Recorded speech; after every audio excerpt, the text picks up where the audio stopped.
2025 A level කම්බැන්නා paper එකේ සීමාව ගන්න. හරි. ඊය පේපර් එකේ සීමාව ගන්න. මේ වගේ සීමාවක් ඔප්පු කරන්න තියෙනවා.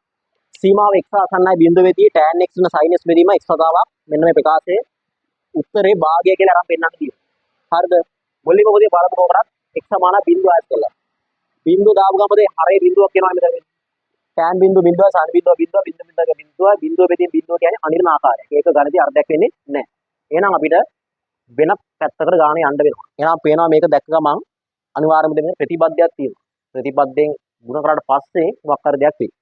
මෙන්න මේ මෙයාගේ ප්‍රතිපදේ කියලා කියන්නේ මෙන්න මේ හරි 3x වර්ග දන එකේ වර්ගමූලය ඍණ x වර්ග දන එකේ වර්ගමූලය මේක ප්‍රතිපදේ කියලා කියන්නේ මෙන්න මෙතන හරි ආකල බෙදලා උනේ හරි මේකේ ප්‍රතිපදයෙන් උඩ යටයි දෙන්නම ගුණ කරනවා හරි එහෙනම් මම මේක LHS ගන්නවා හරි කවුද සීමාව x ආසන්නයි බිඳුව වෙන්නේ මෙතන තියෙන tan x ඍණ sin x එයා බෙදීම x වතාවක් 3x වර්ගයේ ධන එකේ වර්ගමූලය ඍණ x වර්ගයේ ධන එක එයාගේ වර්ගමූලය.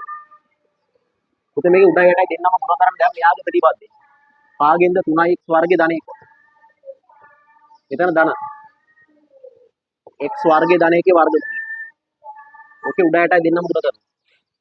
කාගෙන්ද ගුණ කරන්නේ 3x වර්ගයේ ධන එකේ වර්ගමූලය ධන x වර්ගයේ ධන එක. එයාගේ වර්ගමූලය. හරි. එතකොට සමානයි සීමාව x ආසන්නයි බිඳුවේ.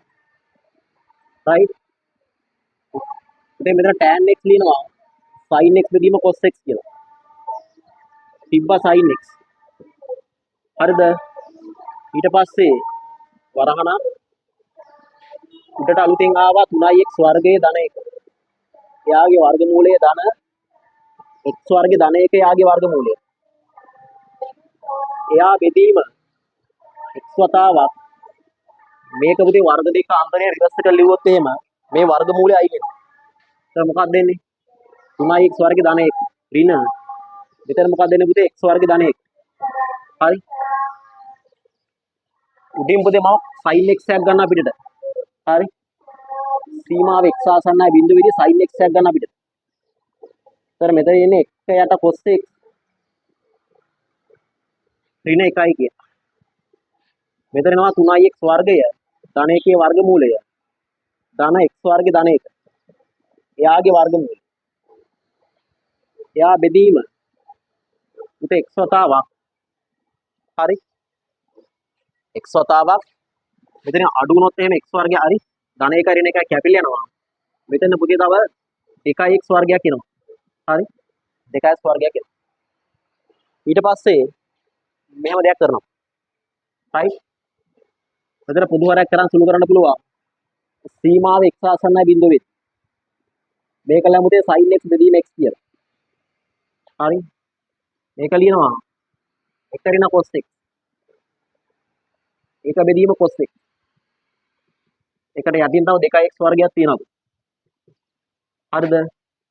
මෙතන වරහන් තුල තියෙනවා 3x වර්ගයේ ධන 1 ධන x වර්ගයේ ධන 1. ඊට පස්සේ එතන වරහණක් එන්න ඕනේ. මෙහෙමයි කරන්නේ. සීමාව x ආසන්න මේ sin x බිය sin x කියපොතේ 1යි. හැබැයි මෙතෙන්ට තාම දාන්න බෑ. ඕකේ. හරි. මෙතන බිඳුවක් ඇවිල්ලා තාමත් බිඳුවක් එනවා ඊට. හරි. මෙතන බිඳුවක් ඇවිල්ලා මෙතන බිඳුවක් ඇවිල්ලා ආයෙ බිඳු බෙදීම බිඳුවෙන් තාම. හරි. ඉතින් මෙන්න මෙතන එක අයින් වෙන්න මේක ලියනවා අර්ධ කෝණ සූත්‍ර වලින්. හරි. එක අයින් වෙන්න ඕක ලියනවා අර්ධ කෝණ වලින් මෙහෙම. බලන්න මෙහෙමයි. සීමාව x ආසන්නයි බිඳුවේ. ඉතින් අපිට sin x බෙදීම x. එක ඍණ මේ cos x ලියනවා. එක ඍණ 2යි sin වර්ග x බෙදීම 2යි කියලා. එතකොට යා බෙදීම cos x 2x වර්ගය. ಗುಣ කිරීම 3x වර්ගයේ ධන 1යි යාගේ වර්ගමූලය ධන x වර්ගයේ ධන 1යි යාගේ වර්ගමූලය. හරි. ඊට පස්සේ මේ ඍණයි ඍණයි ගුණ වල මෙතන ධන ආවිලා මේ දෙක කපලා ගිහලා එකට එකක් කපා යනවා. හරි.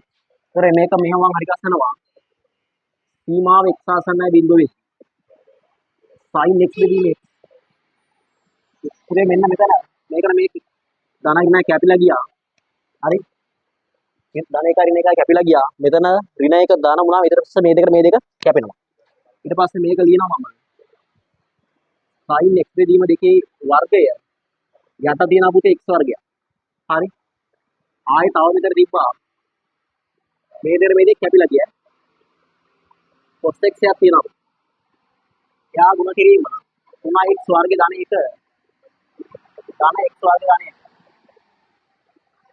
1 right ඊට පස්සේ මෙහෙමයි සීමාව x ආසන්නයි බිඳුවේ sin x බෙදීම x මේක sin වර්ගය හරි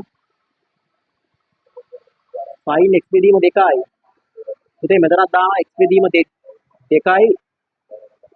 එයාට වර්ගයක් කියලා. එතන මේ මෙතනින් එන හරි එතන වර්ගයක් තිබ්බා. මෙතන බෙදි හරි දෙකේ වර්ගය 4ක් වෙනයි වැඩිපුර එන 4 කැපෙන්න එතන 4ක් දාගන්න. තව cos x පදයක් තියෙනවා. තව මෙතන තියෙනවා 3x වර්ගය ධන 1යි. ධන x වර්ගය ධන 1යි.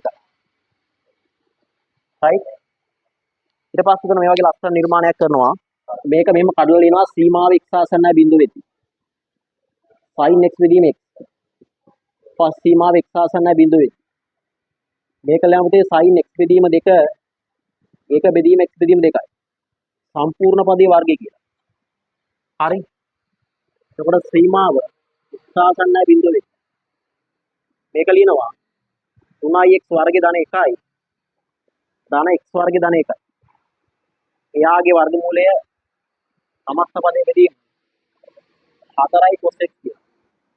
සීමාව නීතියක් තියෙනවා පුතේ තියරි එකක්. සීමාව x ආසන්නයි බිඳුවේදී sin x බෙදීම x සමානයි 1යි.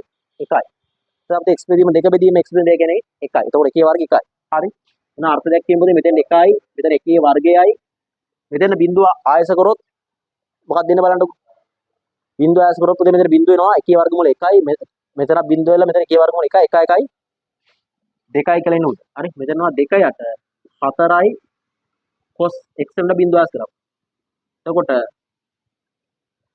2 යට 4යි cos බිඳුව ගියත් 1යි. එහෙනම් උත්තරේ එන්නේ කීයද? දෙකෙන් කැපුවොත් උත්තරේ එන්නේ දෙකෙන් 1යි. හරි.